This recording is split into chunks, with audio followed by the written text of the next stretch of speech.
Siirt Berberler ve Kuaförler Derneği Başkanı 2 ay öncesinde biz Siirt Esnaf ve Sanatkarlar Odası'nda bir fiyat tarifesi talebinde bulunduk. Kendilerinin bize vermiş olduğu tarifeyi biz az bulduk. Şu an vermiş oldukları tarife ülke genelinde çevre iller dahi en düşük Siirt olarak görünüyor. Ve bu konuda Siirt Berberler ve Kuaförlerinin bir mağduriyeti var. Biz bu mağduriyeti gidermek için 2 gün öncesinde de Esnaf ve Sanatkarlar Odası Oda Başkanlığı'yla görüştük. Şu an elimize herhangi bir netice verilmedi. Biz bu kuaförlerin ve berberlerin mağduriyetinin giderilmesini istiyoruz. Başka bir şeyimiz yok yani. Çevre illerden ne veriliyorsa makul bir şekilde Siirt'teki kuaförlerin de ezilmesini istemiyoruz. Kiralarda geçen seneye oranla şu an %100 bir artış var. 15 bin lira ödeyen şu an 30 bin lira kira ödemek zorunda.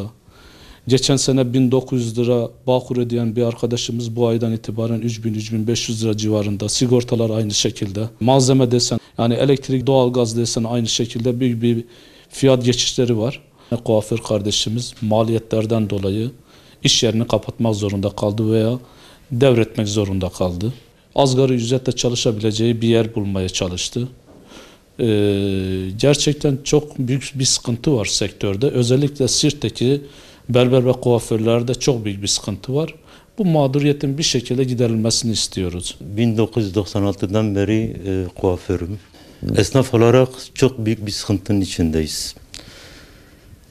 Her şey %100 zam gelmiş. Dernek başkanımız ve yönetim kurulu arkadaşlarımız Esnaf ve Sanatkarlar Odalar Birliği Başkanımıza dilekçe halinde zam talebinde bulundular.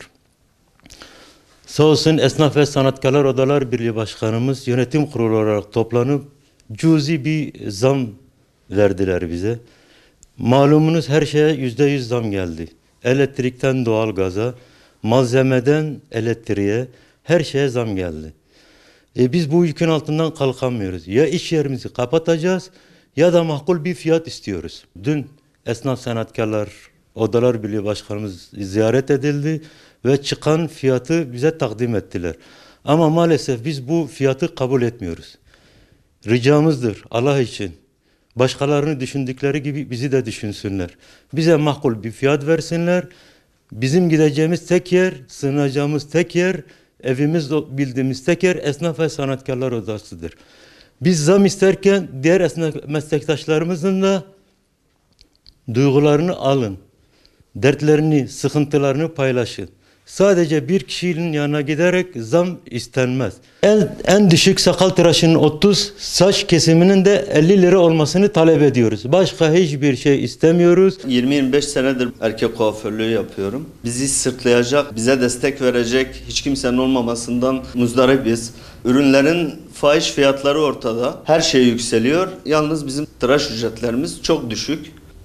Malzemeler çok pahalı. Kullandığımız ürünlerde havlular olsun, jiletler olsun hepsi tek kullanımlık. Pandemiden beri tek kullanımlık ürünler kullanıyoruz. Zamlarla ilgili bir destek bekliyoruz. En azından bir saç tıraşının bir 50 lira, 55 lira gibi bir fiyat olması lazım ki biz de kendimizi çevirelim. Gördüğünüz gibi zaten ışık bile yakamıyoruz faturalardan dolayı. Klima çalışmıyor, çalıştıramıyorum elektrik faturasından dolayı.